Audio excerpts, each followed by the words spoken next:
भयो भयो भयो बजै बाजे सबै काम गर्दै हुनुहुन्छ साथीहरू हावा लाएर बसी खानु छैन यस्तो हावाहुरीमा नि बिचरा कति नडराएको होला so hello good morning everyone सबैजनालाई नमस्ते जोरले अनि म आज फेरि पनि आइसकेको छु आज चाहिँ रेगुलर भयो है लगातार भयो अनि ठिकै छ बिहान बिहान भइसकेको छ आज भोलि त ओहो 6 बजे 7 बजे नै यस्तो उज्यालो हुन्छ घाम लागेर ए भगवान् के भन्ने है अब गर्मी सुरु भयो गर्मीमा यस्तै हो ठिकै छ मैले चाहिँ तल आफ्नो सबै काम भ्याएर आइसकेको छु बङ्गुलाईदेखि लिएर झाडु अनि पोछा लिएर अनि त्यस्तै गरी लिएर मैले चाहिँ के भन्छ चिया पनि पकाइसकेँ अनि मैले अरूलाई दिइसकेँ मैले चाहिँ खाना लाग्छु अलिकति त्यही हो अब बङ्गुरको दाना पानी लिएर आइसकेँ अब चाहिँ मैले माथि काम गर्नुपर्ने हुन्छ र ठिकै छ साथीहरू अहिले म कन्टिन्यू गर्नेछु ल साथीहरू मेरो बाबु पनि यहाँ बाजेसँग वाकमा गएर आइसकेको छ हेलो जेनिस के गरेछौ हो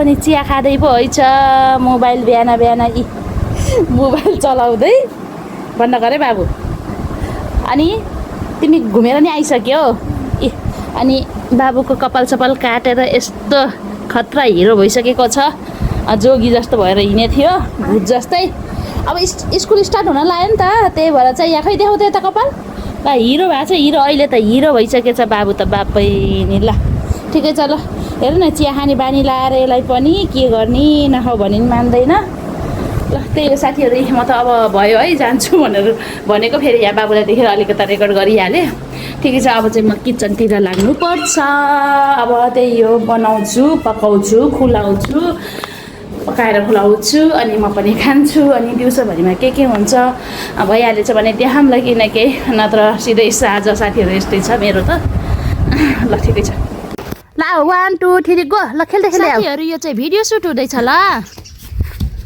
यता नहेर भनेको के रुक चढ अझै चढ जेनिस हेर बहिनीलाई हेर हाँस बहिनीलाई देखेर हाँस जेनिस हाँस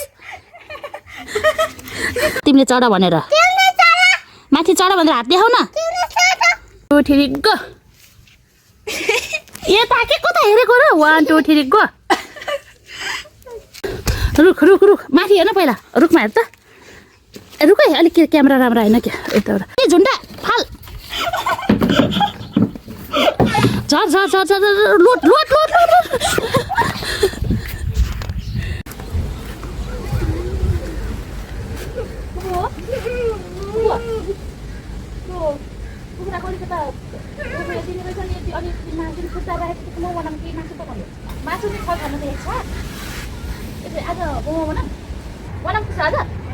ल आज जान लागिहाल्यो होइन जेनिस आजै बनाउने मोमो त्यसो भए ल त्यसो भए जेनिस मोमो बनाउने अरे मोमो खाने अरे तिमी जान्छौ नि सामान लिन हो यो त मोमो भनेपछि हड्डी पनि हाँस्ने के हो भन्दा साथीहरू अब हिजो मैले भनेको थिएँ नि त हाम्रो उसैले चाहिँ कुखुरा काट्नु भएको थियो कि हेर्नु म जत्रो भयो तिमी मेरो छोरा हो र तिमी यो मेरो भाइ जस्तो देखिन्छ क्या तिमी मेरो भाइ हो क्या हल्ला नगर त्यो अर्को विदेश गएको जेठो भाइ तिमी कान्छा भाइ है ए भाइ तिमी चाहिँ के हो भन्दा बाजेले कुखुरा काट्नु भएको थियो नि त अनि त्यसमा बोसो त कस्तो थियो होइन त्यो बोसो अनि प्लस मैले चाहिँ अलिकति मासु पनि राखेको थिएँ कि मिक्स गरेर राखेको छु त्यसको चाहिँ आज सोयाबिन हालेर मिक्स गरेर बनाइदिउँ है मोमो भ्याइदिउँ अनि भोलि भने मासु खाम्ला ओके हुन्छ तिमी जान्छौ नि यसो गरौँ त्यसो भए के गर भन्दाखेरिमा तिमी चाहिँ पैसा लिएर तल पैसा होला नि त पैसा लिएर जाउँ त सामान लिन पहिला रुक मैले किचनमा के छ हेर्छु केही छ कि छैन त्यो हेर्न पऱ्यो नि होइन के छ हेर्छु र अनि हेरेर अनि बल्ल मोमो मसलाहरू अस्तिको अलिकति भयो जस्तो लाग्थ्यो छ भने त ल्याउन परेन नत्र है ओके ल म चाहिँ हेर्छु साथीहरू अनि साथीहरू म चाहिँ माथि आएको सबसे माथि टपमा यस्तो मजाको हावाहरू ला साँझको बेला भइसक्यो नि त अनि मैले चिया पकाएर सबैलाई दिइसकेँ मैले पनि अलिकति खाइसकेँ अनि माथि टपमा आएको त कस्तो छ भ्यू भनेर हावाहुरी लाएर बसी खानु छैन यस्तो छ अब यो चैत वैशाखको बेलामा हुरी लाएर खेतमा चाहिँ यहाँ चाहिँ भैँसी चढाउने बाख्रा चढाउने उजाड भइसकेछ जम्मै खेतहरू यहाँ जङ्गल पनि पुरा पातहरू खसेर नाङ्गै बुङ्गै भएर कोही पलाएन कोही चाहिँ त्यत्तिकै छ त्यस्तै छ त्यही हो यहाँ चाहिँ के भन्ने यस्तै छ। यहाँ चाहिँ बाजेको बिस्तारा ल उडाइदिएछ। बाजेको बिस्तारा पनि यस्तो गराइदिएछ। यहाँ कुलर व्यवस्थित सबै व्यवस्था गरेर राख्नुभएको छ। यदि हावा चलेन भने गर्मी भयो भने चाहिँ कुलर चलाउन कुलर टेबल पङ्खा सबै गरेर राख्नुभएको छ। यहाँ हाम्रो सबै पुरानो सोफाहरू भयो सबै यहाँ यसरी स्टोर गरेर राखिएको छ। यहाँ माथि बस्दाखेरिलाई बस्न सजिलो होस् भनेर यहाँ माथि आउँदाखेरि साथीहरू हावा लाएर बसी खानु छैन। मैले बाबुलाई चाहिँ माथि काट पठाइसकेँ साइकलमा। अनि हाम्रो खेतमा चाहिँ आज रुखको हाँगा बिगाहरू काट्ने मान्छे आएको लगाएको ठेक्कामा यस्तो भएछ बिचरा। त्यही पनि काटिराखेको छ। भाइ कसरी काट्यो होला उसले है अहिले देखाउँछु ल। यहाँ चाहिँ फुपूले पानी हाल्दै हुनुहुन्छ।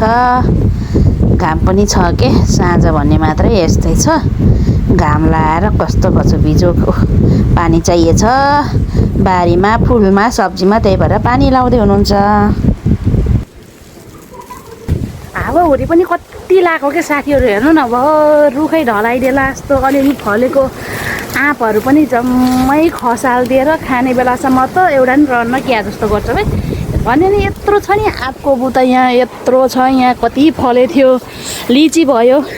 लिची पनि 3-4वटा छ। तर खाने बेलामा घरकैलाई नपुग्ने कस्तो हाउरी लगाएर जम्मै खसालिदिन्छ। के भएको कुन्नी अमारा भयो। अमाराहरू सबै छ हाम्रो घर। के छैन सब छ साथीहरू। के अरे फल्दै पनि छ। निबु पनि यहाँ फल्दैछ अझै पनि फलिरहेछ। एउटा दुईवटा खाना भइरहेछ निबुहरू। यत्रो बारी नै पुरै निबु एउटा बारी पुरा केरा। अनि यहाँ चाहिँ पहिल्यैदेखि नै यो चाहिँ सबसे बुढो रुख यो हाम्रो सबसे बुढो रुख हो। यो आँप चाहिँ सबसे बुढो रुख बाजेको पालादेखि नै हो अरे। हामी आउँदा पनि यस्तै थियो अहिले पनि यस्तै छ त अलिकता बुढो भइसकेको छ। यो चाहिँ भर्खरको थियो बिचरा। अहिले चाहिँ यो पनि अब बुढो भयो भनौँ। त्योभन्दा अलिकता ठिकैको छ। लिचीहरू पनि यस्तो फलेछ खाने बेलामा। त्यही त भने नि कोही फुट्ने कोही सुक्ने राम्रोसँग खान नि पाइन्न के भने। अनि यो हावा नि कति चलेको यो साँझको बेलामा हावा भन्ने भने के भन्ने यस्तो छ। ल अब चाहिँ म बुङ्गुरतिर जानुपर्ने हुन्छ। साथीहरू यो चाहिँ मेरो बुङ्गुरको खोर। मैले पहिला पनि देखाइराखेको छु। यही हो मेरो बुङ्गुरको खोर। यहाँ चाहिँ बङ्गुरहरू यस्तरी 2टा बङ्गुर छ मेरो यहाँ। यिनीहरूलाई चाहिँ दाना चाहिएको रहेछ। म दाना लिएर आउँछु ल। दाना खोजेछ यिनीहरूले। अब साँझको बेलामा फेरि दाना हालिदिनु पऱ्यो नि। भोक लाग्यो होला नि। दाना खोजेछ म दाना हालिदिन्छु ल। यहाँ चाहिँ ठेक्कामा दिएको रुख काट्नलाई अब कोही पनि हुनुहुन्न। हाम्रो पनि आँगाहरू झार्नलाई। त्यही भएर चाहिँ यहाँ बाजेले मान्छे लाउनु भएको छ। यस्तो हावाहुरीमा नि बिचरा कति नडराएको होला काट्न आएको भाइ। अब ठेक्कामा भएर होला नि। अब ठेक्कामा भएपछि त आफ्नै हात जति चाँडै अब चल्यो त्यति फास्ट उसलाई फाइदा हुन्छ होइन र। अब ज्यालामा भएको भए त अब उसलाई कस्तो हुन्थ्यो। फुपूले पानी हालेर भ्याउनु भयो अगाडि बारीमा। पानी लामो छ नि त साथीहरू अल्झिने अनि फेरि भाँचिने हुन्छ क्या। अनि यस्तै गरेर बिग्रिन्छ जम्मै नालाहरू सबै पाइपहरू के भन्यो। ओहो दिनाले त कस्तो ठुलो दाउरा बोकेर आएको भाइ। ओहो नि ल राखिदेऊ त्यहाँ राखिदेऊ। यता हेर त हाम्रो नानीले नि कस्तो काम गरेछिन् न बहिनी। ओहो अर्को जेनिस तिमी अर्को लिन जाऊ। दादालाई दिन देऊ ल्याउन देऊ। त्यो जेनिस ल्यायो तिमीले पनि। तिमीले झन् 2टा बोकेर आयौ। यता राख्दैन कहाँ गएको। सबसे ठुलो मान्छेले झन् के लिएर आएको तिमीले फेरि त्यस्तो। त्यो त भएन नि। ल राख्देऊ नि त राख्देऊ ल। यहाँ चाहिँ धमाधम काम चलिरहेछ साँझको बेलामा। ल जेनिसले पनि बाबै ठुलै मुढा बोकेर आए त। खै कत्रो सक्यो राम्रोसँग झार है। ए कसैको त स्कुल पनि स्टार्ट भइसकेछ, हाम्रो अझै भएन। बाजे अनि यता चाहिँ बजै काम गर्दै हुनुहुन्छ। बाजे बजै जेनिस पनि यहीँ काम गर्न आएको छ। सबैले मिलेर पुग्नु पर्यो नि।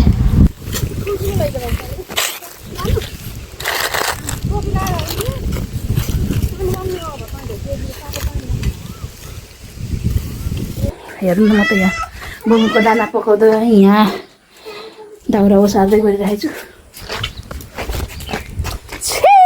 हेर्नु यहाँ टोपी लगाएको छ।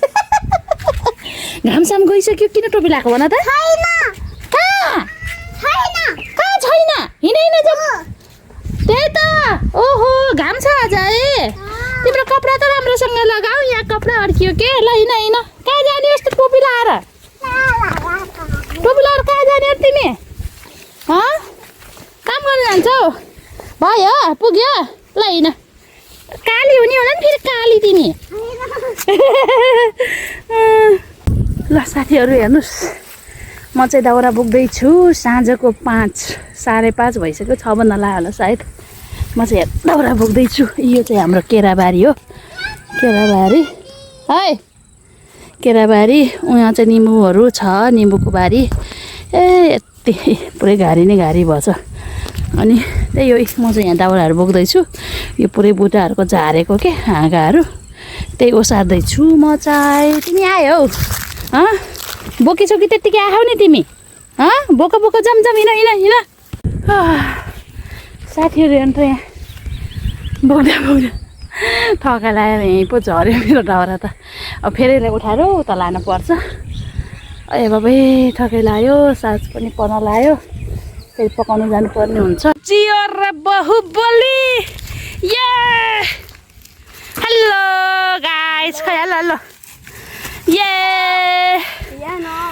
ल साथीहरू, मलाई हेल्प गर्नलाई केटाकेटीहरू आछन् यहाँ। जम्मै केटाकेटीहरूले काम गरेर बाबै मलाई त पुरै भ्याइदिन्छन् क्या आज त। मलाई हेल्प गरेर बाबा एउटा यता हेल्पर, 2टा हेल्पर, बाबा 3-4वटा बाबै केटाकेटीले त पुरै काम गरेर पुरै भ्याइदिने भयो आज हो। अश्विन ला कस्तो लागिरहेछ? मजा आयो तिमीलाई? ओहो 2टा त झन्। यहाँ त हेल्परहरू पनि कति धेरै होला नि हेल्परहरू। बाबा अझै 2जना उतै छन्। नानी कता गयो? वहीँ छन्। मजा आयो हो? ल